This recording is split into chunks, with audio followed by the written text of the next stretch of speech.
was said numerous times in Kurt Russell's Soilder. Welcome to Movie the Podcast. That's right. Man. Movie the Podcast. We're back. Mm-hmm. We are back. We're black, and we don't want any more bears. Yeah. I think we're black. That was a John Wick reference. Yeah, I think I'm black. Yeah. I'm pretty sure I'm black. I think I'm black. That's the blaxploitation John Wick. But anywho, it's February, and oh man, we watched for someone it's the least unhinged Gary fucking. And he is a very contained Gary Busey. He's in this movie a ton. Like for a movie that I know a couple of. Sean, you've seen this, right? I thought I did, but I also think I had the problem where I'm mixing it up with the Mario Van Peebles film Solo, which I feel like came out the same day and had a similar plot. Yeah, very similar to this.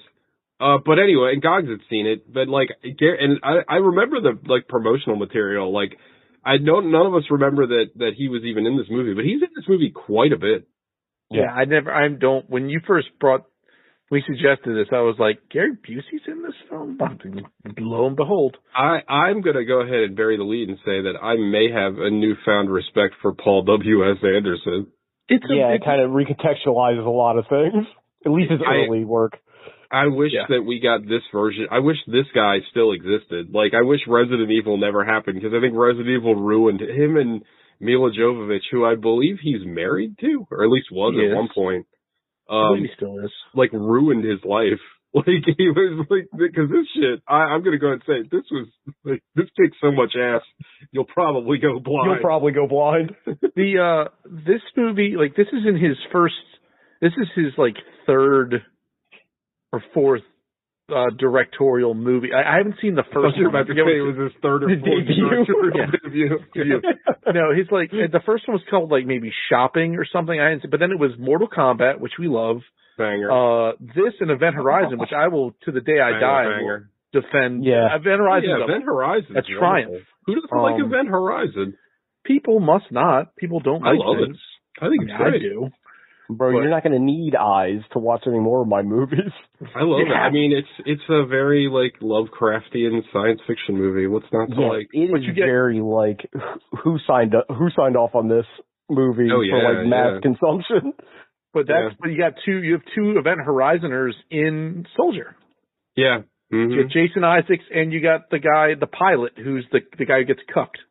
Jason Isaac, who they're like, well, he's kind of a Nazi, and we're going to make him a Nazi by giving him kind of a Hitler mustache and kind of a Nazi jacket. And he got Hugo bossed out real bad for this. I was telling Gogs. Well, he's got the mustache that only British assholes have. Yeah, true.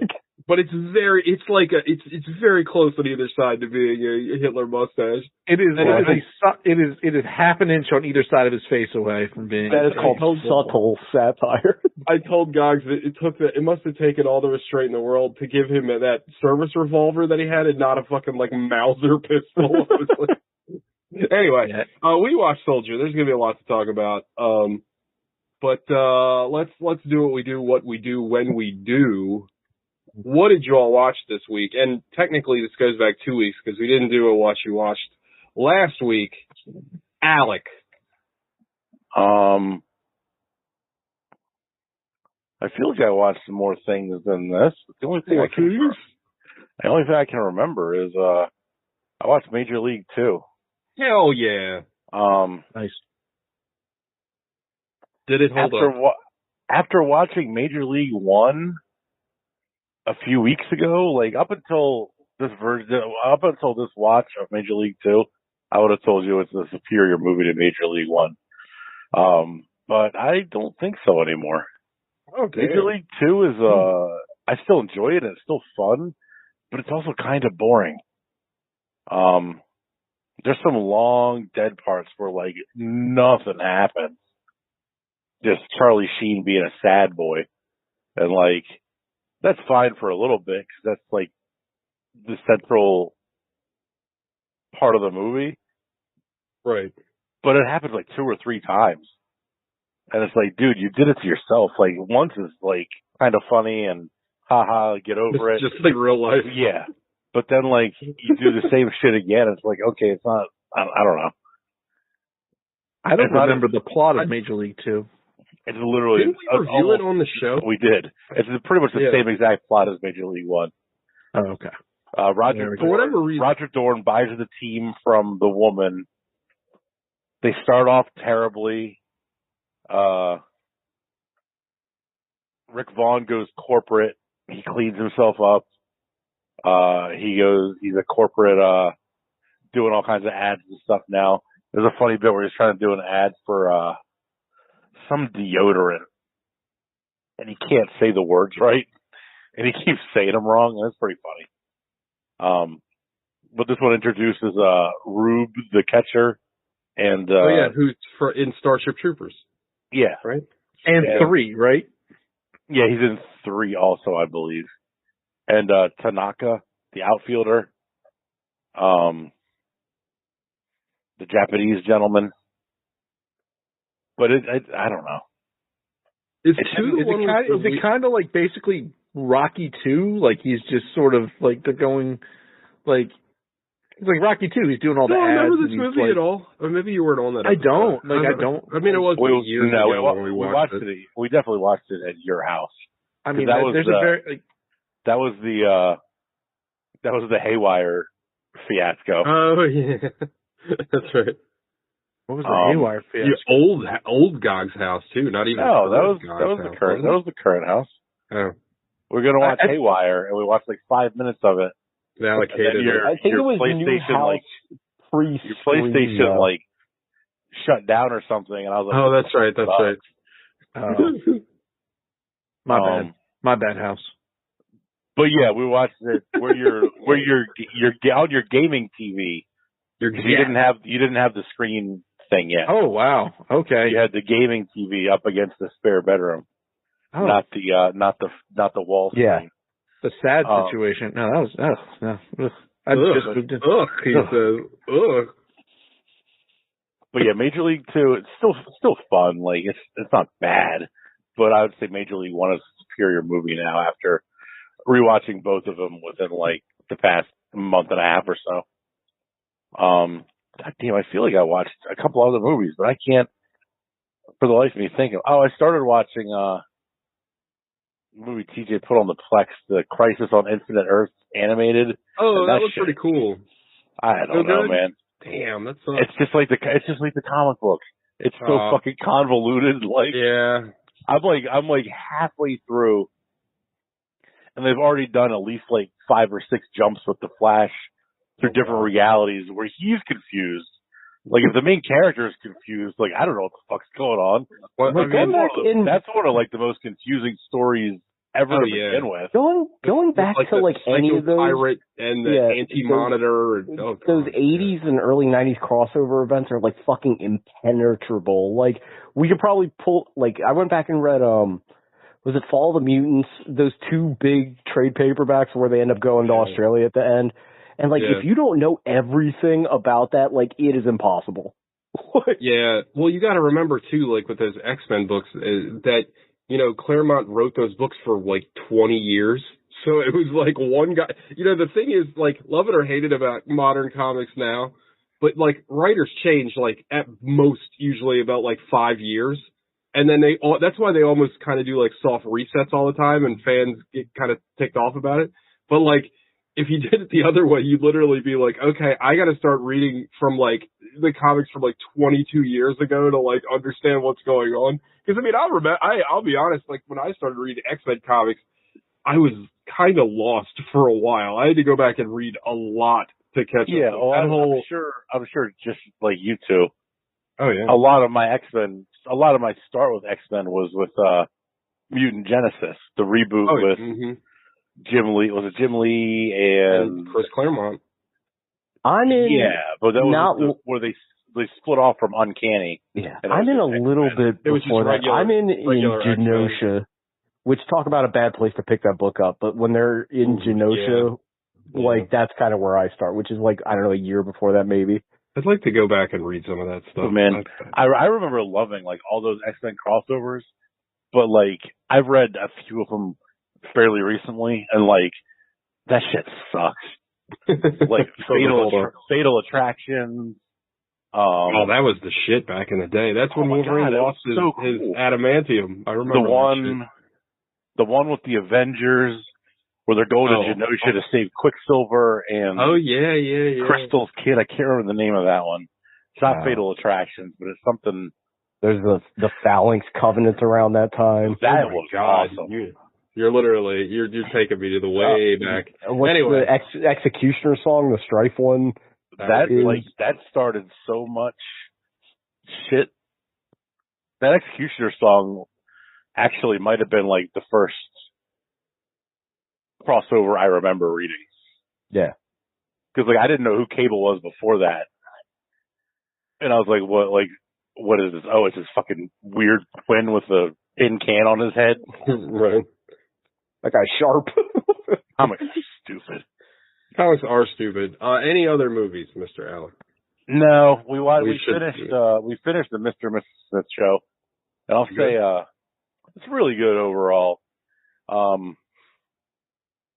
But again, like there's some violence towards animals towards the very end of it. And I'm just like, what is up with that? It keeps happening. Like I'm done with that shit. Like if I see that, like when I see that again, like I'm just turning stuff off now. I'm so sick of it and over. I see enough sad animal shit on TikTok without had them having to kill them in movies where they can control if they kill them or not. Right. Just doing it for shock value I'm over it. A little cheap heat. I almost turned it off in this. That is what it is. Pig towards at the beginning. Oh yeah, the Warthog v Dogs. Yeah. I was like, what the fuck? That's it. I know I watched some other shit, but I don't know why I can't. I usually write it down and I can't think of it right now. So, TJ. I watched 3 things. 2 things I'll just talk about really briefly because I don't think anybody really cares. But I watched the Decline of Western Civilization Part 1 and 2, inspired by watching Sid and Nancy, because I love, as I talked about last week, I love rock and roll history just in general, and I love documentaries that cover like a scene.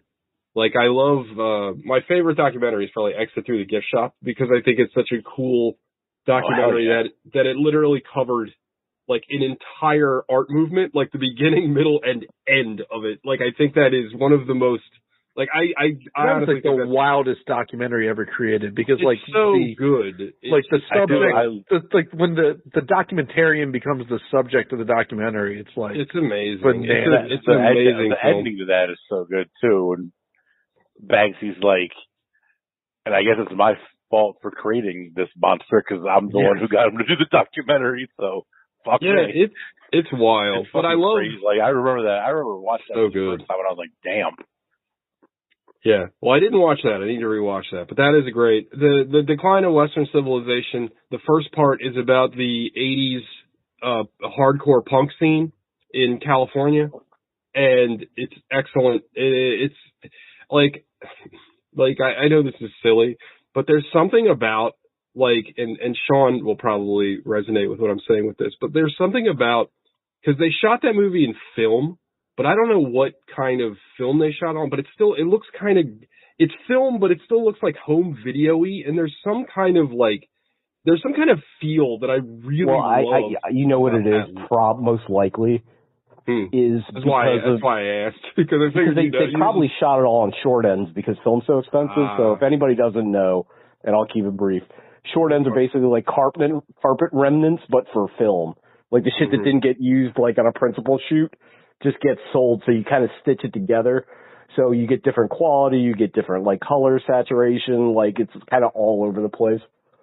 Yeah, and it looks really cool, and there's some kind of there's just like a level of like authenticity to it. Like it feels, I mean, obviously it is real because it's really just a movie with some great like live concert footage and interviews, and that's it. Like it's very stripped down. There's no like narrative to it or anything, but there's just something like, I love the look of both of these movies a lot. And the first one's great, and it's interesting too because there's like some people that'll later, like nowadays are more well known, like Pat Smear from then the Germs, now the Foo Fighters, and he's in the Foo Fighters, but like he's in an interview where he talks about how like he doesn't like women and he punches them, and it's just like, oh, like okay, that's kind of wild.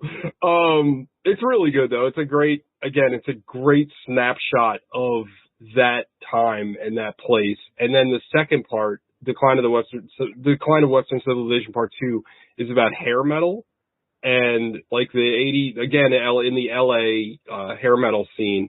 And that one's almost more interesting because I don't know, like that era is just so weird and like it's so like image focused and like the juxtaposition between and again, like I think what the filmmaker's trying to say, and I'm not trying to put words into her mouth, but I think she's trying to say that both groups are full of shit.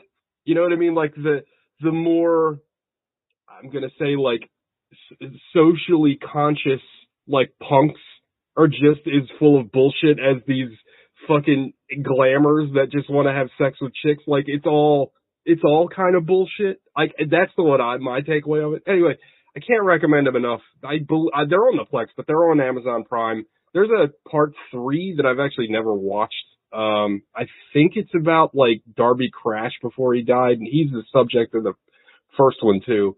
But I have never watched the third part. But the first 2 are great. And then the last thing I watched was The Iron Claw. It's on the Plex. Didn't have a lot of interest in it. I didn't have too much interest at first, but I think you'd like it. Really want to watch it. I think everyone would like it. It's, first of all, as far as like wrestling movies go, it's like the best wrestling movie. Like it's very fair to wrestling. It really doesn't focus on like kind of the bullshit of wrestling. Like it's about the people, and what I think is kind of interesting as like a lifelong wrestling fan is that like the stuff behind the curtain is a lot of times way more interesting than like what's happening in the ring, and kind of the connection between that backstage stuff and what you see in the ring. And that the movie kind of touches on that just a little bit. But I thought all the performances are really good. I've never really been a huge Zac Efron fan, but I think he does a really good job in this movie. And it's like a very understated performance. Like kind of a subplot of the movie is that, I believe, I could be wrong, I think that Zac Efron is the older brother, like the oldest brother, and he's kind of outshined by Carrie Von Erich, and then the other brother, David. I'm going to get their names mixed up. But anyway, and he's good. Like he's kind of like a guy following his dreams, and he's kind of getting outshined, and a lot of other stuff happens, a lot of personal tragedy. The guy that we all love, that's in all the David Fincher movies, I never remember his name. It's Holt something. Holt. Oh yeah. The guy from Mindhunter. Yeah. He plays. Sean, help me out. What's the Von Erich dad? Fritz Von Erich. That's his wrestling name. I forget what his actual name is. He plays Fritz Von Erich, and he steals the show. Like I thought he was so good in this movie, and he's like awful. You know what I mean? Like he's like overbearing and living through his kids and just basically like brutalizing them into being like what he wasn't. And I thought it was really good. There is a scene at the very end of this movie, and I usually, like, you know me, you have to be very good to make something sentimental that'll get to me, because a lot of times I feel like sentiment in movies can be kind of schmaltzy and unearned. There is a scene, and I'm not going to spoil it, but there is a scene at the end of this movie that if you don't get a little, like a little something in your throat, because it's so sweet and it's so heartfelt and it's just so fucking sad, like, you might not be human. Like, but this movie's great. It's shot really well. I loved how it looked. I loved, they did a great use of, score, but not too much, like, between score and soundtrack, because they use a lot of, like, you know, period appropriate songs. My only minor complaint, it's very minor. So they have a lot of other wrestlers in this movie. Harley Race, Bruiser Brody, a couple other guys. The guys they got to play Race and Brody are so perfect. They look exactly like and sound like the real people. In fact, there's a few times in the movie that I thought this was really clever, where if the characters are watching the wrestling matches on TV, they're using the actual footage from the old wrestling match. Not the actors, but the actual footage. And it's always from a distance, so you can't, pick it out. But I was like, that was a clever idea. I really like that. I was like, that was a very smart choice. But anyway, they got Flair. Ric Flair is in the movie. He's a big deal in the movie. The guy they got to play Flair is terrible. And I was like, I couldn't get over it because I'm like, if you're not a wrestling fan, you know who Ric Flair is. He's the most recognizable person in this movie, and you didn't nail it. Like, because he does the woo, and it's like the worst woo it's like they intentionally made him do like the worst woo. And like, he looks like Flair, but he does it like, I don't know, it's off. The actor is trying, I guess, but I was like, it was distractingly bad how he was. Like, again, it's because he's like, you ask like a normie on the street, they don't know who fucking Bruiser Brody and Harley Race is, but like you ask, I feel like Ric Flair is like pop culture, you know what I mean? But it's great. It would have been in my top 10 last year. It was very good. How was MJF in it? Did he have a big role? I didn't even notice him in the movie. I was looking for him the whole time. Unless they put him in like a bunch of makeup and stuff. He might have been in some of the wrestling scenes. Also, the choreography. His scenes got cut. Okay. Yeah, because I was looking for him. I heard he was in it. The choreography in the movie, like the wrestling choreography, was very well done. And apparently Chavo Guerrero was the choreographer and trainer for the movie, and it shows. Like, it looks like, obviously they're not doing like crazy like lucha shit, but like it looks really good. Like, they did a really good job.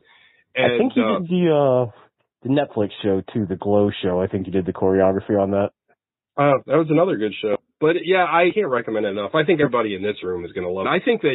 I think most people are going to like it because it's a very heartfelt story, and I think like it's not just like for wrestling fans. Like, I think this is something that would resonate with like a mass audience.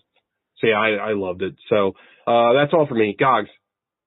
I'm having a problem remembering. I must have watched something. So I'm looking at my Amazon watch history, and turns out I watched, Prince of Darkness. I don't remember talking about that. I think you talked about that. The John Carpenter movie. Oh, well then I guess I haven't watched anything new. I must have just been. That is a underrated John Carpenter movie. That movie rules. Lesser Johon Carpenter movie. Oh, I need to do a little redaction on my. Shit. Oh, I know. I went back and I was like, wait a minute, because I listened to it, like my discussion of Sleepaway or Slumber Party Massacre 2. She did not will the killer into existence. It was all a dream sequence in the end. But then the killer, she wakes up in an insane asylum. So it's actually a much more competent film at the end of the day than I was giving you credit for. In my mind, it was batshit insane. I kind of want the movie that I'm kind of disappointed that she didn't will the killer into existence. Yeah, that would have been a lot more fun. And I guess, the only other thing I watched was Hellraiser Bloodline, because I don't know why I can't quit Hellraiser movies. Why? This is the one Did you watch the new version? Is this the space one? This is the space one. It's the one with Paul Rudd in it. This is the one with Paul, no, this is the one with Adam Scott in it. Oh, Adam Scott. Yeah. AJ, hang out, bro. It's a cool shirt, AJ. Yeah. So, that's it. That movie's kind of terrible. AJ, up. I'll be up in a minute. In 30 minutes. Say hi to Uncle TJ, Uncle Alex, Uncle Sean. Hey, buddy. There you go. They're all waiting. Go to bed, AJ. Uncle Alex says, go to bed, and he's fond of it. That does sound kind of sick, though, to go to bed, I gotta be honest. And anyway. Literally, the second we get off, right to sleep. Oh, my head is killing me. I need to go to bed. Don, what'd you watch? I watched one thing. I watched an animated movie called Robot Dreams. It is fine. Oh, yeah. I'm disappointed to hear that, because I heard a couple of people last year hyping it up, and I thought the trailer looked interesting. I mean, it's like, oh, about a friendship, and then what it means to be friends, and then, like, you lose, and then you move on, and it's just, like, it's just very, like, base-level schmaltzy. Like, I'm sorry, what'd you watch again? I'm sorry, it's called Robot Dreams. It's on the Plex. It's about a dog that buys a robot, and it's just like, I don't know, it's just kind of cheaply sentimental. It wasn't really my thing. You're doing the Gox thing. A dog buys a robot? The dog has robot money? Like, that's kind of impressive. Yeah, well, the dog, like, they don't have people. They got dogs, and they live in apartments in Manhattan. It's like BoJack Horseman rules. It's just all, it's like Dog Planet or something, right? Like, Yeah. Yeah, I mean, it's just more like an Airbud situation. It's, like, fine. Yeah, it wasn't very good. That's a shame. But I was looking forward to watching it. Now I'm like, I guess I'll skip it. When you were first describing it before I heard what it was like, oh, did you watch Banshees of Inisherin? Because that's about friendship and falling in and out of it. Now, that's a good answer. Have you seen that, Sean? No, that movie rules. Oh, yeah, that movie's fucking cool. Yeah, that movie fucking kicks that. That's Martin McDonough. Yeah, that movie's so good. Like, fucking Colin Farrell in that movie is so fucking good. Oh, my God. That speech that he has about how, like, you used to be kind. Oh, so good. So good. What a great movie. Anything else, Sean? So you watched the movie where a robot fucked a dog? Yeah. It's like Bicentennial Man for dogs? Like, Sean wanted to, feeling left out, he wanted his own drama, so he tried to emulate the Vosh drama by watching questionable porn. Oh, That's a reference that only 3 people get. Anyway. All right, if it was about a leftist dog that was watching, or a mid-left dog that was watching Lolly and got dragged on the internet, that'll be a much better movie. I'd watch that. Anyway, all right, we watched Soilder. I can't wait to talk about this movie. This movie made me feel like I was 13 years old, and I was there for it. But also, like, a movie I got to watch with Gogs, and I'm really happy that I got to watch this with Gogs, because Gogs and I were literally hooting and hollering during this movie. Like, we were rowdy. It was sweet. We were full of pizza and just rowdy. It was like old times. There was a couple occasions of running it back. The movie, what did Tia call it? The movies for dudes who like movies, a movie. It's a quote we use all the time, like but this is distilled. You're right. This is distilled down to its quintessential form. They 1,000% played this on like Spike TV, like nonstop. You know what I mean? I respect the movie that doesn't have a second act too, because it has a first act and a third act, and then that's it. That is it. Yeah. All right. The second act is a montage. Yeah, it's literally a montage. It's becoming a human montage for 40 seconds, looking at your first nipple, and then, well, anyway. So we watched Universally Panned. Wonder Woman's mom's so bad. Yeah. So a movie with 16% of Rotten Tomatoes. They don't know what they're talking about. Yet another example of Rotten Tomatoes. You know what? I saw that. If critics in 1998 knew, if they had any idea the dearth of interesting movies, yeah. No. Anywho. Movie opens, and it's 1996, and that's year 0. And in 1996, the space Nazis are inspecting babies that I guess they're just stealing. It's never really clear. The space Nazis. Dubs. Well, America, but also the planet Earth, which is also America, is the space Nazis. TJ, do you think that the original script, they were replicants, and they're like, you definitely can't do that? TJ and I were talking about. Well, no, I think because we were looking at Gogs is. Go ahead, Gogs. Sorry. We were looking because there's a soft connection between this movie and Blade Runner, and the Blade Runner connections are as follows. Several of the battles that Todd participates in are referenced in Rutger Hauer's speech at the end of Blade Runner. So as a replicant soldier, allegedly he fought in some of the same battles. And then when and spoiler alert, later when the other soldiers show up, not much later, like 20 minutes in, it's sort of like, they said that they're kind of genetically engineered, which makes you think they would be replicants, but I guess they're not really replicants. They're like some kind of like There's like some sort of clone trooper thing. Yeah, but anyway. Who cares? It's the movie doesn't. The movie doesn't care. No, the movie doesn't give a shit. Which is like, me and TJ, throughout the entire viewing, was like, I don't give a fuck if any of these rules are broken. This is a ton of fun. So anywho. No. It's 1996. And Year zero. And the space Nazis are inspecting babies for, I guess, the ones that have the most bloodthirsty look in their eye. I'm not really sure how they're making this judgment, but they were looking for that Man of Steel, Tom Brady kid, big dick baby. They got an X-ray to find out if they got that dog in them. Yeah, they got to find out, right? So much like the I was telling TJ, like much like the Spartan 2 program in Halo, the babies are just stolen. Yeah, guys told me that this movie is basically Halo, and I'm not familiar enough with the Halo lore. I'll take his word for it. Yeah. So they take the babies and then they put them in military school, and the military school is like constant indoctrination, to what TJ pointed out. Well, that's just regular school, and good point. And then,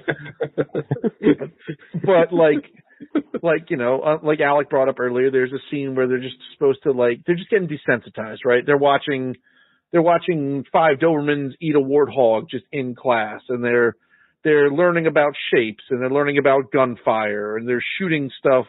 And they're shooting through civilians to kill their targets, and they're going for a run. And the one kid who made it this far in the program isn't keeping up, and then a Humvee shows up. This is now year 8 or so. Real quick, before we get past it, just this part fucking killed me. This movie's so stupid.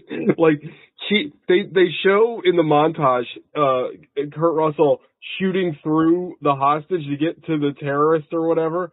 And then literally 5 seconds later, he does it. Yeah. Like we just called it, like we know. Like the battle of Mars 2 or whatever, he does it in real life, for reals. But at some point, Wyatt Russell is jogging with the flag. I'm so fucking stupid. I'm like, that kid looks just like Kurt Russell. I wonder where they found him. Yeah. They found him in Kurt Russell's balls. Dick. Yeah. So in all the pee. Yeah, and that's where they saved it. That's where the P is in the balls. So, anywho, the chubby kid, he's not even chubby, he just fell behind. He gets he gets reprimanded with bullets by a guy in a Humvee. Yeah, he gets shot. And this is the world we live in. They are child soldiers that are being bred for combat, and then once they make it through combat graduation and combat senior week, then they get to go to combat, and they get a face tattoo with their blood type and their name. And I'm guessing that Kurt Russell's last name is Todd, but was it his birth last name, or is that the last name they assigned to him? Because it's a first name, and it's very confusing. Anyway, I was wondering why they bother tattooing their blood type on them when clearly they don't care about them at all as people. Right. And they just replace them, Maybe why would they care about donor? If they need maybe. Yeah, maybe. but I mean, corpse and harvested blood. Well, I'm just thinking I immediately thought of Fury Road. Remember in Fury Road how they tattooed the blood type? Well, then again, they directly used it as blood bag. I mean, it's probably a thing where it's you're not going to throw the whole car away because you got to put fucking transmission fluid in it. So maybe, you know what I mean? Well, I think they were just trying to be edgy. This is the edgy dog tag. You just get it tattooed on your face now, right? There's probably no actual reason, because later the one guy is basically told to walk on an eye being ripped out of his face. My favorite thing about this whole sequence about them going through all these tests in military is that their combat tactics are walking forward slowly and just shooting. They are hip firing. I think the same thing. They've been trained their whole life to be the greatest soldiers. They just walk forward and shoot. They are super effective. They're hip firing. They're assault rifles with double bayonets all over different planets. So then we get a montage of the various. There's the Moscow incident. There's the battle, the Missouri insurrection. Right. There's the Buenos Aires, whatever. There's the battle of the Argentinian moons, where everyone's just slower and in spacesuits. Dude, but they're in the fucking greatest spacesuits, and they're still just shooting with machine guns, which, the guys just got Tech 9s just going off in space with no oxygen. It doesn't matter, dude. It's awesome. It Bullets fucking don't rules. work like that, but that's fine. Sure Anyway. they do. Okay. Also, on Front Street, this movie looks great. Like, all the designs and stuff I thought were fantastic. So every design in this movie reminded me of something else. Some things that came out before and some things that came out after. Like when he's jogging through the spaceship, I guess it is. Like, I don't know why, but that gave me intense, like, Doctor Who flashbacks. I can talk about when he was the blue flashing lights as he's running and everything. The 15 miles of runway lights that he ran around. But then, like, when they're at the Moscow incident, I was like, this shit looks just like one of the Call of Duty maps from the most recent World War II game, where there's like a farmhouse in the middle and snow everywhere. I don't know. Every set piece reminded me of something else. Some stuff after this, so clearly it influenced. It copied things from the future. Yeah. Yeah. Copies. One of the things that is prevalent in this movie that I think it's something that we all kind of appreciate in like what we call good, what I would consider good sci-fi, like Aliens does this, Event Horizon does this, is it's not streamlined sci-fi. It's not like everything is like chunky and very utilitarian. Yeah. And like all the spaceships look like they're like cobbled together and like they're just, it's all function. It's not form at all. And like all the art design in this movie kicks a pile out. Yeah. Slaughter car fucking stuff at the end. The fucking vehicles are all cool. What spinners? What do you mean spinners? Rims? No, the cars from Blade Runner. That's what they're called. Oh, you're talking about the Trail Spree-Wells. No. Got it. So I was like, they didn't put those on that battle bus. Anyway, so Todd has fought his way through 40 years of getting it done, and he's got all of his, battles and stuff tattooed on his side, and, things are good. He works for Gary Busey, and I was telling this to TJ watch. It's like, Gary Busey is like the sympathetic father character, but he's also the guy who stole babies from a hospital and turned them into child soldiers. So like, right, he's not a good dude. It's a little, yeah. It's kind of like everyone's gray. Everyone's a big piece of shit, but it's just like he's slightly less of a piece of shit. Yeah. And like the thing is, like you're talking about, not only is he the guy that stole babies from people, but like has overseen countless atrocities. You know what I mean? Yeah, these are thoughtless, conscienceless soldiers. Like that. You know what I mean? Their whole thing. Yeah, because it's like when he does shoot through the fucking target like that, nobody's like, "Hey, don't do that." No, No, they were like based. They were good with it. Well, it makes you wonder why they even have the target separation thing to begin with. Right. Good point. If they're gonna just shoot through it anyway. I think the idea is like, don't just shoot the woman standing there by herself, but if there's a bad guy behind it, then, fair game, right? Yeah, I think it's more cynical. I think it's a don't waste the ammo. Yeah. Oh, fair enough. You gotta remember, by the end of this movie, they have planet-killing bombs. They go to a garbage planet just to shoot people. They go to a garbage planet for training, and the planet-sized nuke at the end of this is amazing. And imagine if you're just doing your dump truck run and you just happen to be there when the planet nuke I love that they have, again, they have all, it's like Futurama, they have all this technology, all this shit figured out. It's like, what do we do with the garbage? It's like, let's just go dump it somewhere else. Literally, I said it to TJ, I was like, why don't they just shoot it at the sun and feed the sun? Instead, they're literally dumping it on a planet with a livable atmosphere. Like, this is a place that can sustain life, and they are making the conscious choice. It can sustain two kinds of life. Humans and snakes. Oh man! Well, they had to bring it makes you, and I'm glad the movie doesn't care to answer this, but like, were the people there first or was the trash there first? Because if the people were there first, it's fucking hysterical. Like, did they work out some kind of contract? Like, we're going to dump all the trash here. And you're just gonna have to live with it. I thought that when what's her name? When Wonder Woman's mom talks, it sounds like they were like on their way somewhere else and their ship crashed. So I assume they crash landed on Trash Planet. Yeah, because I read the Wikipedia plot to make sure I understood it. And that's where he's going at the end to take them to their destination. She mentions those moons or whatever. Yeah, so it was like a dozen years ago they landed. So anyway, okay, back to what happened. So anyway, Kurt Russell has been fighting for 40 years, him and his squadron of child soldiers that are now middle-aged men soldiers. Also, Kurt Russell, 47 years old when this movie took place, and he is jacked up. I don't think we've ever seen Kurt Russell. This is the biggest I've ever seen Kurt Russell. He's huge in this movie. Yeah, he is jacked. So anyway, they're like, all right, Gary Busey's got to entertain this new space Nazi played by Jason Isaacs, who is just mustache twirlingly. Dude, he's so fucking good in this movie. Jason Isaacs is like, I was telling TJ, I was like, he's like a William Fichtner. He's like an underappreciated character actor who is good in any role you give him. He made me physically angry during The Patriot. Yeah, he's just getting that Barrington. Like, that movie's not great, but he is so goddamn good in that movie as Tappington. Yep. You just want to jump through the screen and just beat the shit out of him.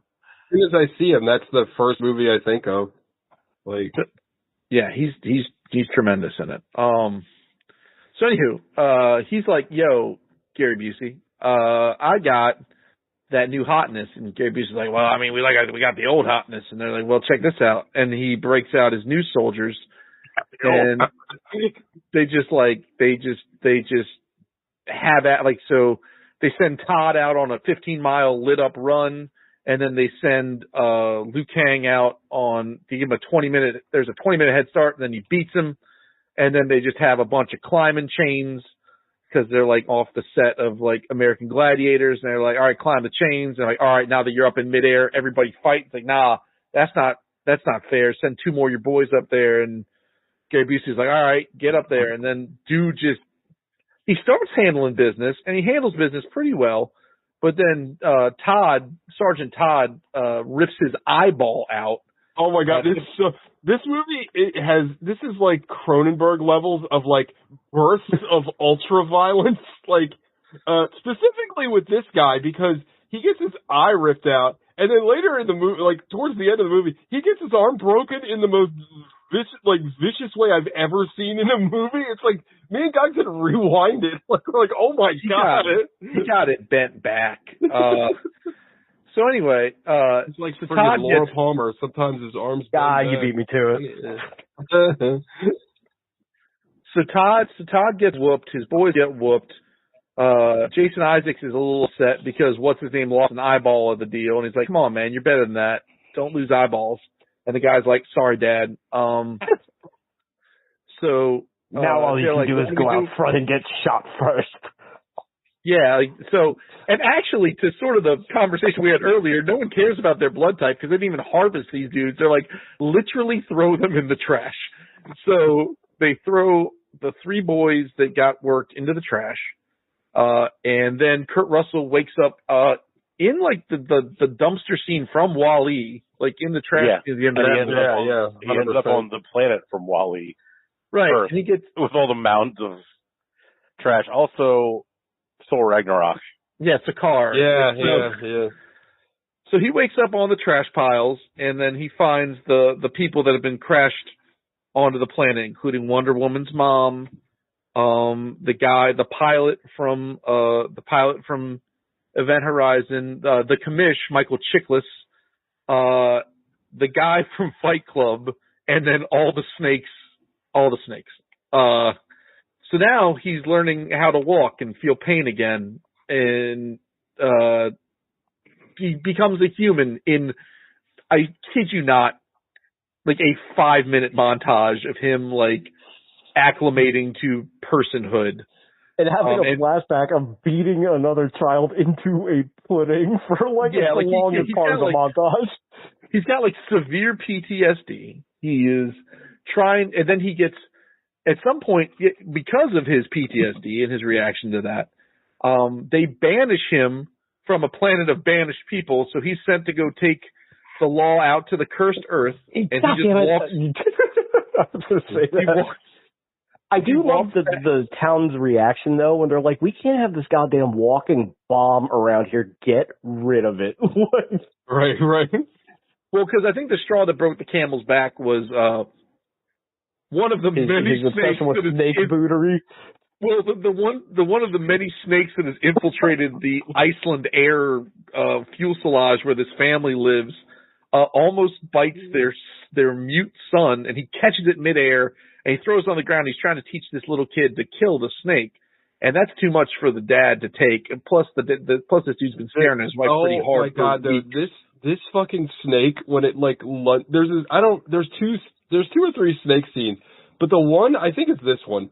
There's this point where the snake lunges like a spring. I don't know why. You can ask God. I could not stop laughing. It was the funniest thing I've ever seen. I don't know why. And Sean said it before we started recording. They found the cutest looking snakes. They don't look scary. It's not typical terrifying snake, like a cobra or rattlesnake or something. They look like the snakes from, is it Batman? Not Batman Returns. Whatever Batman has poison ivy. Oh, when they're forever. in the rainforest. Yeah. I think it's Bane or whoever the doctor is that a poison ivy kills. They look like the shitty fake snakes from that. They're all bright yellow or fluorescent colors that don't actually exist. Yeah. I guess the Trash Planet made them that color. It's hilarious, but they don't look. Yeah. They don't look like scary venomous snakes at all. It's okay, they look like just big green garden snakes. They look like not But anyway, they're all right, Todd, get your shit and get out of here. So it is hilarious. His name's Todd, by the way. I don't think we've emphasized that enough.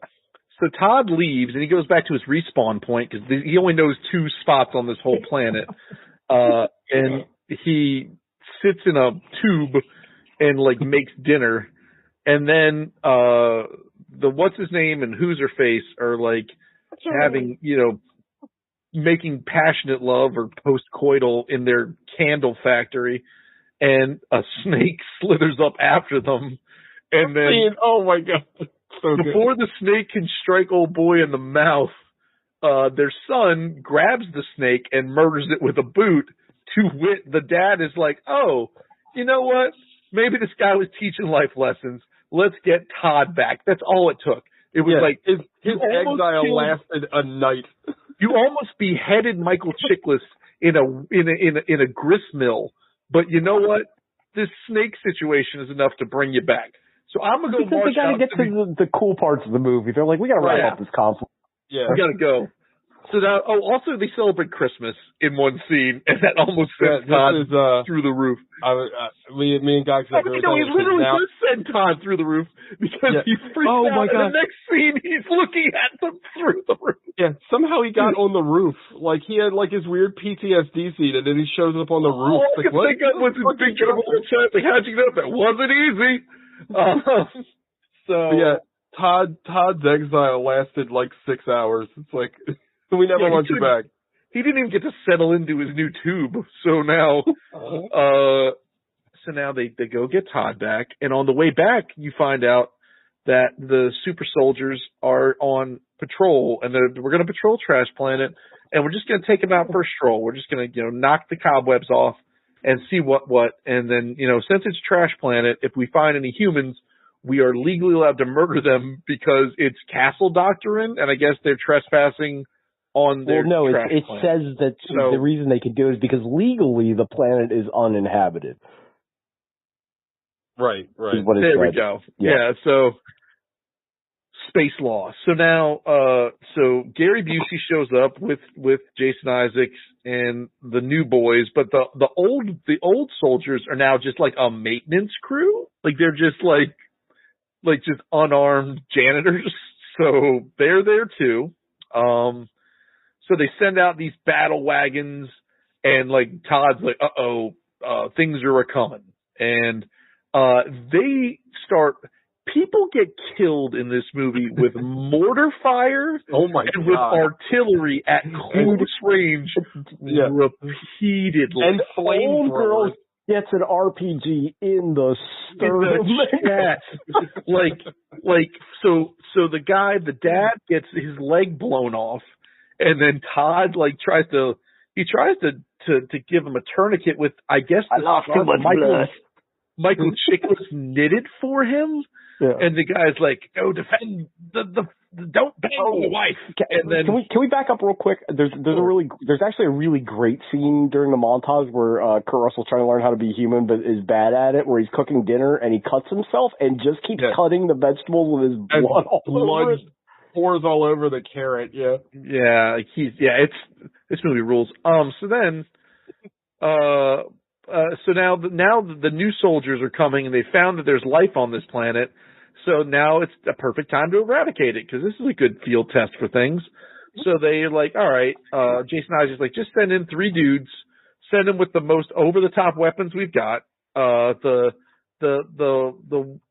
woman who speaks for the nomads goes to parlay with these folks, and as TJ mentioned, she catches an RPG to the chest.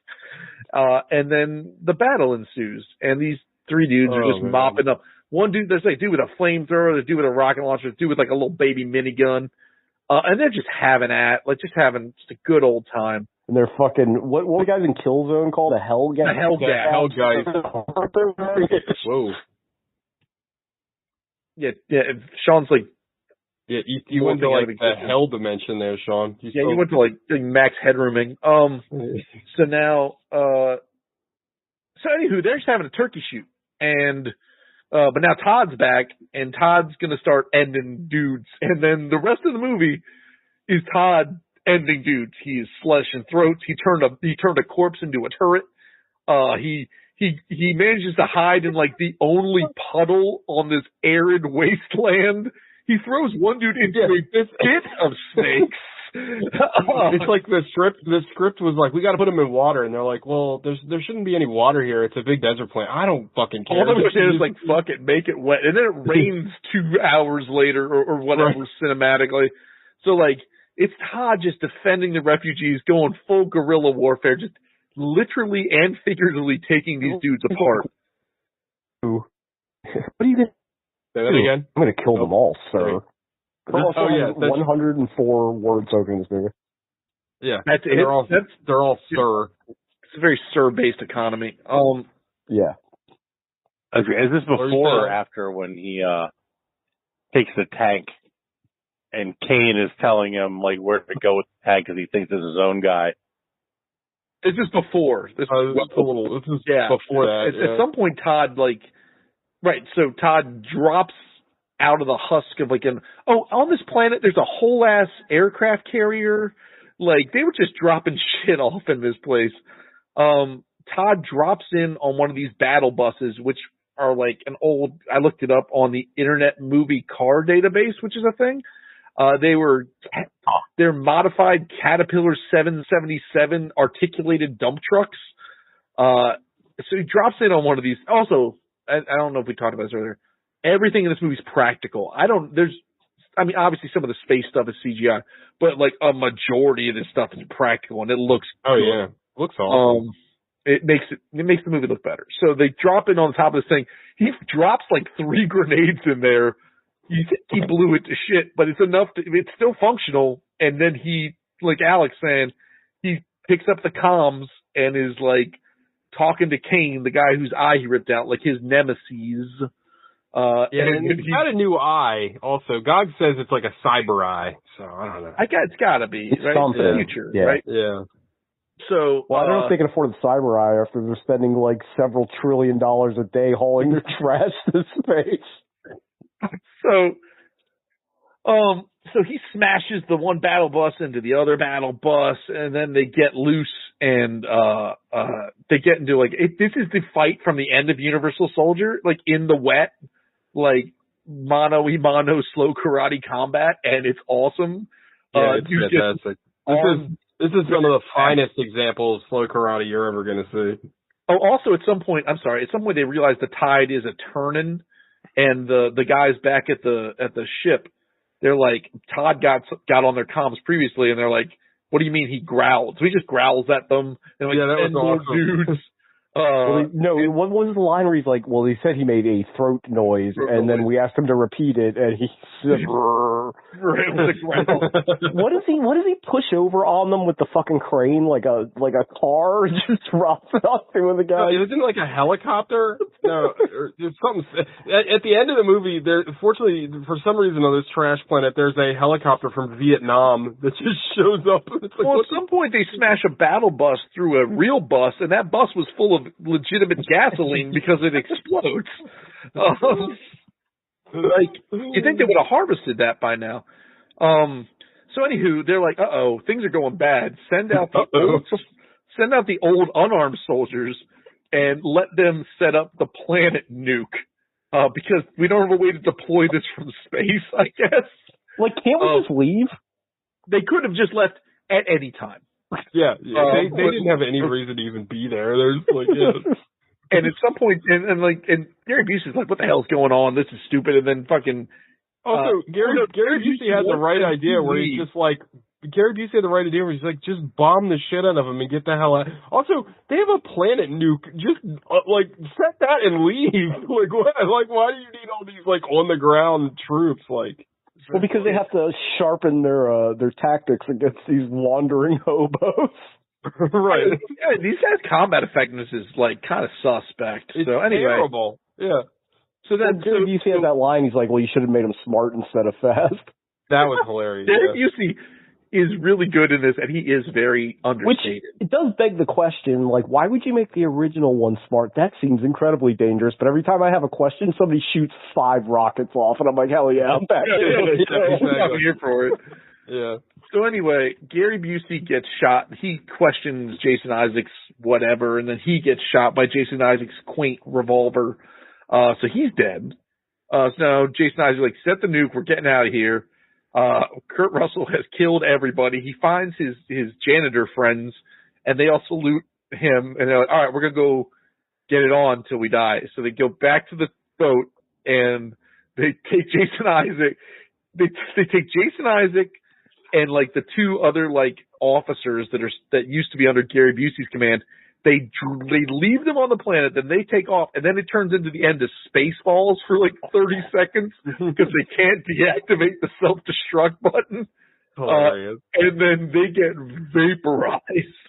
And all of the refugees that are left that survived the massacre, and then all of the just horribly brainwashed, programmed soldier men are now off to go to greener pastures.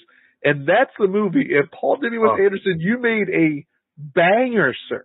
Oh my God. This movie is so much fun and so dumb. But there's just it's like Sean just said, any point where you might stop and think about the plot of this movie, something incredible happens. Soldier stares at a tit for the first time, apparently, or a snake, a hilarious snake pops out, or a woman takes a rocket to the chest, or a guy breaks an arm in the most unnatural, eldritch way I've ever seen. Or a guy does an okey doke with some scythe on the ground, and when the other guy goes to pick it up, he gets eviscerated with a helicopter rotor. I mean, Michael Chiklis almost gets destroyed by a combine. Oh, also this planet is plagued. Trash Planet is plagued with frequent wind sandstorms. What are they harvesting with said combine? Trash? No, it was dumped here. It was just there. Okay. The combine was trash. Yeah, the combine was trash. They chose not to disassemble it. No, because this can't be the first time this happened. Right. No, they were good. Chiklis was going beyond the wire to get an abandoned Coke machine that might still have some Pepsis in it. And then the sandstorm. Why would a Coke machine have Pepsis in it? Because it's the future. And who knows why anything happened. They won the Cola Wars. Yeah. Well, that's why you threw it away, because it was a defective Coke machine. It was full of Pepsi. Somebody filled it with the wrong stuff. It's like that what was the misfit toy where the squirt gun's filled with jelly? It's like somebody put that jelly in the squirt gun. It's not the squirt gun's fault. That's a good squirt gun. I never really thought about that. Yeah. Alec, I gotta ask. Was your favorite part of this film the military training? No. My favorite My favorite part of this film was the very realistic and lifelike snakes. Yes, love the snakes. Oh, when Kurt Russell decides to kill that one guy by throwing him into the snake pit, I literally was like, yes. I think I said right before it happened, I told guys, I was like, please God, let him come up with a reason to kill him with snakes, and then they gave it to me. It's like, oh, it's so cathartic. Oh God. Why don't they make them like this anymore? Alec, fellas? had you seen this movie before? I remember watching it as a younger man a long time ago. I feel like I'm in the same boat as Sean. I thought I had seen it, and I definitely remember some parts of it, but I think I also was getting it confused with Mario Van Peebles' Solo, which I want to say came out at the exact same time. It feels like I didn't look it up, but it couldn't have been. It could have been off by that much. And I'm like, I feel like it has the same plot, pretty much, if I remember correctly. Because Solo's a super soldier, right? That goes rogue. Like that's his whole bit. He's an android military weapon. Because Solo came out in 96. It came out in 98. I would have thought literally they came out the same year. Yeah. Oh my God, though. This movie's something else. Guns kill people. Oh my God, this movie. I mean, I said it at the beginning of the show, but like maybe I like early Paul W.S. Anderson now because this movie is so much fun. And like, you know, with the I was thinking about The Beekeeper, right? The Beekeeper was hilarious and stupid and a lot of fun. This movie is stupid, but like it makes sense. Like it's not, you know what I mean? Like the plot is very simple. It's kind of competent in a lot of ways. Like it is dumb. Like, cause it's just very like, you know, it's like a first grader's level plot, but like it does make sense. It's not as nonsensical as The Beekeeper, you know what I mean? Also, all the but it does do the same. It does do the same thing. If you want to make a stupid action movie, have your protagonist say the least amount possible. Oh yeah, absolutely. And roll a tear because that worked for me. Yeah. When oh my God, they're stone faced crying. Slow motion out of nowhere. They had the slow motion tear. He's got a lot of weird lamping in this movie. Yeah.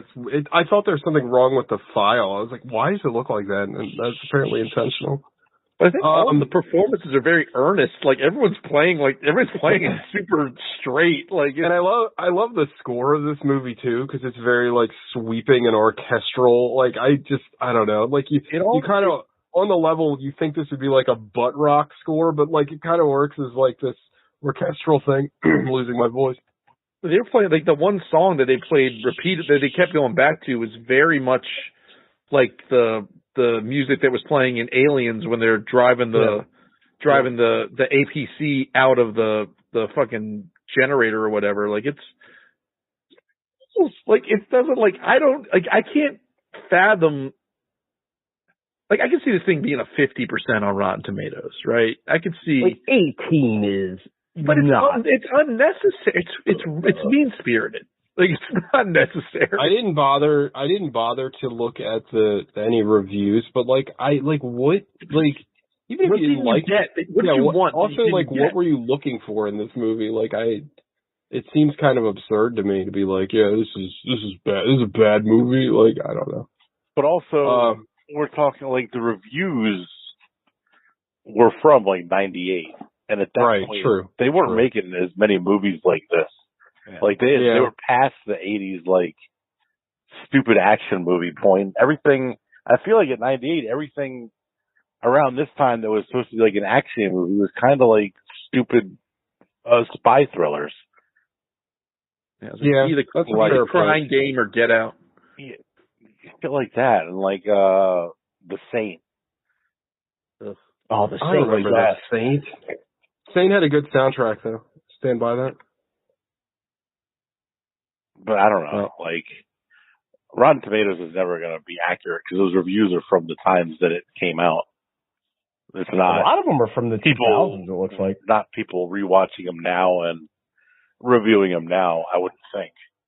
One of the reviews is the action is good, but there's no satisfaction watching Kurt Russell obliterate men more bloodthirsty than him. Like, yes, there is. Yes, there is. That's all satisfaction. That sounds amazing. What are you talking? Like what? What, like, You want him to I know we don't, bloodthirsty than him. I know we don't use certain words anymore, Pacifists? but, like, I mean, yeah, geez. right. Like, I'm sorry Terrence Mann didn't make this. Like, it's not some rumination on getting old. But he kind of is. Kurt Russell goes to Kent State. Just kills a bunch of people. Kurt Russell is IDF soldier. All right. I think we've gotten everything out. I think it's time for Five Knuckle Shuffles. We need to make real quick, I think I'm going to pitch an idea to the room. We should make a website called Modern Tomatoes where we rewatch old movies and then give them modern scores. Is that what we do on this show? Yeah, but so we would just basically buy a domain name too. It would cost us even more money. But with the tomato, even more in the red. Thank you. But with the tomato-based, thing, and we can stock it with. All right, you know what? So you want to spend more money and also get sued? All right, it's a bad idea. You could just said bad idea, guys. I would have moved on. What movie was it where the guy came up with like Mr. Skin and didn't realize Mr. Skin? The 40-year-old version. You keep on coming wrong. Oh, that's gross. I remember watching that movie for the first time and thinking like, oh, Mr. Skin doesn't exist in this universe. They're like going to create it. Then that line, I'm like, oh my god, that's so much funnier. The look on the guy's face was like, no, wait, what? Like, how do you not know this? It's so funny. And now you can just go to Reddit. All right, Five Knuckle Shuffle time as I die. Alec. I'm gonna give this movie. I'm gonna give this a 7. A little low. I'm surprised that'll be high. Yeah, respectable film. Mileage is you guys did. The beginning rocks, the end rocks. I like the middle. There was a lot of nothing for me and a lot of boringness. Is that the word now? But like the beginning's awesome. Like I love how it opened. And I love the ending. Like the first 20 minutes and the last 20 minutes. The middle 40 minutes just, I don't know, bored me. I mean, I understand why you need to have it because it's a fucking movie and a movie can't be 40 minutes long and be feature length. But I think we've discovered through these movies, like we all, unless it's like some high art, we all just kind of hate the middle of movies. Like it shouldn't exist. Soggy middles are the worst. Yeah. We don't like soggy middles. Yeah.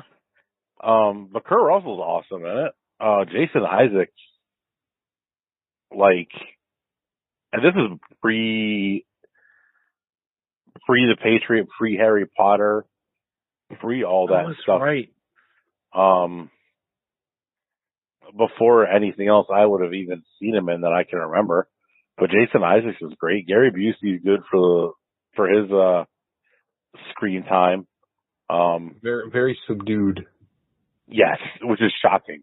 Even like in his, I don't know, even in like other movies where he's playing like a normalish person, he's way more out there than this. Yeah, absolutely. Like even like Point Break, like he's a fucking lunatic who is like the grounded guy in Point Break. Right, that's a good point. Yeah. Yeah, it's a good movie. It's just, I don't know, middles. We get rid of the middles of movies. Like we need to have a month of movies where we just cut out the middle half hour and see if the middle movies still work. Ooh, it's an interesting idea. I don't hate it. Take the movie, whatever movie we pick, cut it into thirds, watch the first third, the last third, and see if it's still a coherent movie. I guess it would have to be movies that we've watched already, though. Yeah. We can't call it. We couldn't call it midsummer because we want to be not midsummer. We want to be like. Yeah, I'll give it a 7. TJ. It's a 9 for me, dog. Bordering on a 10, but like I thought this movie was fucking awesome. Like I don't know, I guess because like I just love like just mindless nonsense like this. Like I really resonated with like I love the sci-fi-ness of this movie and how like unapologetically kind of corny it is. and then just the wanton acts of violence, like, all over the place to, like, the only thing that's missing from this movie is Gore. boobs. Oh. Yeah, and gore. Yeah, gore too. But, like, I feel like if this movie was made maybe 5 years earlier, there'd be, like, a sex scene in it. Like, I'm shocked that he didn't bang, Wonder Woman's mom in this movie. Like, I thought that they were priming that. Also, real quick. Probably took a lot of restraint to not put that in the film, honestly. I mean, yeah. He also had 18 or 36 years of saltpeter in his system. Couldn't get an erection. I mean, yeah, I have a lot less, and I have the same problem. But so one of my favorite parts of this movie is I want to say it's the very last scene of the movie, and like the orphaned kid of Wonder Woman's mom and the British guy that died. He's not really broken up about losing his cuck dad because Alpha Dad's still alive. Yeah, I mean, Beta would Dad's you? dead, long live Alpha Dad. It was so funny to me. And the end movie is him literally just getting a hug, and it's like, Alpha Dad's here. But yeah, it's a 9 for me, dog. I thought this movie was a fucking blast, and I enjoyed the hell out of it. More dumbass shit like this, please. Like, I'll either take. You know, it's like with me and bourbon, right? Like, I'll take a nice high class bourbon, but I'll drink some Old Crow too. You know what I mean? Give me my prestige art house films, and then give me this. Like, it's a spectrum. The two genders. Yeah, exactly. Sean. It's a 9 for me too. The only thing that would make it it would be a 10 if it was like super gory. And I know why it's not, because it's like supposed to be like a real movie. But it's an exploitation movie. This is like a 70s sci-fi exploitation movie. It's just missing the, like, Australian-ness of those, if you know what I mean, if that makes sense. Yeah. But, like, with the helicopter thing, if his whole, like, intestines had fallen out, like, on the screen, that kind of shit. But no, this movie kicks a whole pile of ass. Like, it's so much fun. And, like, yeah, it's just Universal Soldier, but that movie also kicks a whole pile of ass. Yeah, that movie also rules. Yeah. So that's not a bad thing for me. But yeah, man, this is a 9. I fucking love this movie. Guys. Yeah, it's a 9. It's a shit ton of fun. Like, what are you gonna do? Like, it knows exactly what it is. It's giving you exactly what you want. It is, like, I kind of thought the middle didn't hang around. I thought the middle could have hung around more. I didn't want it to, but I thought the middle felt like a sneeze. Like, to me, the middle went so fast. I thought they moved through that as quickly as they could, because all of a sudden we're banished, and then the bad guys are here, and then like the last half hour is just carnage, and it's great. I think it probably, like, me and TJ, when we started watching it, first of all, I think it got a bump because this is a nice watch with other people movie, right? Oh. Like, solo, this might have been an 8. Also pretty short. But then, like, it's, like, right from the movie started, like, you sit there, and I think we're kind of like, we probably all had this, like, you're sitting there with the idea of, this is a 16, like, what am I about to get into? Like, you have such low expectations. Yeah. And then, like, the movie, like, we're 15 minutes in, I look at TJ, it's like, this movie's going to have to take a really hard turn for it to be any less than a 7 for me. And it just, like, I expected it to be really boring, like, with that score, you know what I mean? Yeah, I expect it to be incompetent, or just, like, and it's not. Like, Paul W. Anderson, he gave us Mortal Kombat, this, and Event Horizon, like, in his first 4 films, and I love all 3 of these movies. So, you know what? Sorry. And then he was like, champ. You guys don't like good movies? Well, guess what? I'm making 9 Resident Evils. You know, President Devil or whatever. Yeah, right. No, it was President Ninja. What's the one? My favorite part of Resident Evil, and I believe Sean said it when we reviewed one of them, was like, Umbrella Corporation is like, we're still going to take over the world, but the world is destroyed. Like, what are you taking over? Like, the pile of rubble? Like, by the last Resident Evil, it's legitimately like a wasteland. Yeah. It's a Vontae Mac no matter what situation. It's like, hey man, we made this plan and we're going to see it through. But no, it's anyway. A banger. What's our next month, Alec? Next March. Yeah. Wait, what's for that? Oh, next month is John Goodmarch. Nice. John Goodman movies. Oh, all right. Yeah. I got a pick already. So do I. Ezra, does everybody have a pick? I don't yet. So. Oh, I'm thinking Barton Fink. That's what I was going to pick. I've never seen Barton Fink. This is what Okay, I'll pick something else. TJ can have Barton Fink. I mean, I can pick a different movie, Sean. He's got plenty of movies. What's that movie with the ants? It's called like Marathon or Matinee. Matinee. I know what I'm picking. To watch that. Wait, he's an arachnophobia. I'm picking Arachnophobia. Yeah, you know, I've never seen that. I've never seen that movie. Banger. Isn't what's his name from Dumb and Dumber in that? Oh no, I'll take Atomic Blonde if you want to take Barton Fink. I remember kind of liking that movie. Yeah. Or we could do Toga 2000 because he's in that. Oh God, no. Oh, Alec, what's your pick? Is it Blues Brothers 2000?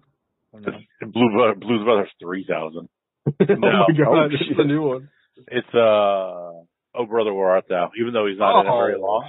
But he's great in it. I haven't seen that movie in forever. Oh and that my God! Rocks. All right, well, he's only in it for like 5 minutes. And his 5 minutes in that movie are tremendous. He plays Zeus, if memory serves. With the Cyclops. Oh, the Cyclops. Yeah. We've already burnt off his worst movie. What was his worst movie? Red State. Falling Down or Red State. Pick one. Fuck. He wasn't in Falling Down, was he? No, not The Falling. Wasn't it? The Denzel Washington one. With the Fallen. With the whistling. Fallen. Or yeah, that was not good. I don't know. I kind of want to pick 10 Cloverfield Lane too because I really. Huh? We've never reviewed. Okay. We've talked about it a lot. Movie rules. I don't know. We'll think about it next week though. I'm excited to watch Oh Brother Where Art Thou. I love that fucking movie. Yeah, that's easily my favorite Coen Brothers movie. And well, I can tell you why. Because they're likable. It's the Coen Brothers that has like likable characters, not you know what I mean. You don't like the reprobate characters. You're not a big fan. So but they are in prison to start. Yeah, but they're like lovable. And Tim Blake Nelson playing all. Nelson's so good. We thought he was a toad. What? His look on his face is like, do not, he looks so confused. We gotta find a wizard. The only thing that I don't like about that movie is that it very briefly made bluegrass music popular, and I hate that music, so it's very annoying. Coen Brothers didn't make a ska movie. Oh my, can you imagine? Can you imagine, Sean? Yeah, that movie made Alison Krauss change her musical style for a few years. Yeah. I like the soundtrack in that movie though is very good. I'm not gonna. Man of Constant Sorrow. Yeah, rules. Well, our band leader is white, but the rest of us are in fact Negroes. I can't wait to watch it. I'm excited to watch it. I love that movie. All right, cool, awesome. Oh brother, where art thou? Hell yeah! I don't know if it's on anything. You'll have to. I'll put it on the Plex. I mean, I have the Blu-ray, but that doesn't help you guys. It's a perfectly fine excuse for me to buy it on Amazon. So I don't know if Sean remembers my brief dalliance at buying every Coen Brothers movie on Blu-ray. Oh, yeah. I think I got you one of them because it was region free. They didn't make an American. Yeah. Great movie. We're going to see an R-rated movie. Hard fake. I'll show you the violence of the mind. We might. I mean, I feel like that'd be a cool one to watch. Yeah. We could do a whole month of just Coen Brothers movies with him because he's in almost all of them, isn't he? I feel like he's in Raising Arizona. Yeah, how have we not done? Well, we don't do comedies, but Raising Arizona is fucking excellent. Oh my God, that movie's so good. That scene that the kids doesn't that kid just write fart on the wall? Yeah. Oh, so good. All right, everybody. Oh brother, where art thou? If somebody doesn't like this movie, I don't even know what to say. I mean, we've all seen it. Yeah. I think we're in store for a really banging month. I think I haven't seen great. You know what? We've had this discussion though. We deserve. I mean, we had 2 pretty good weeks in a row here. We all had a lot of fun with Beekeeper, and we had a lot of fun with Soldier. So I mean, but we deserve. Every now and watching a good movie once in a while. Treat yourself. If you don't give yourself a reprieve every now and then, it becomes like work. And we only watch Chill Factor so many times in a row. It's a little rough when we're. Yeah. It's not Chill Factor. What is the movie I always think is Chill Factor with Keanu Reeves and Morgan Freeman? Oh, what is that called? Oh, the something effect. The Chill Factor's the Skeet Ulrich one. Right. Yeah, but Sean's right. There was a movie Chain that came Reaction. out like Chain Reaction. Yeah. It came out right around the same time as like the same. It has also to do with cryogenic freezing or some bullshit. So bad. No, it's about that note that makes you shit your pants or whatever and creates energy. I forget exactly what. The brown note. Yeah, but like it also like the keyboard the Death creates Note? perpetual energy. I don't. Yeah, it's not shit. good. The cosmic key from He-Man. Yeah. Oh shit. All right, everybody. That's the show. Right. We'll see you next week. Later. Keep brushing them buttholes. We'll do. Mm-hmm. All right. Bye. Bye-bye.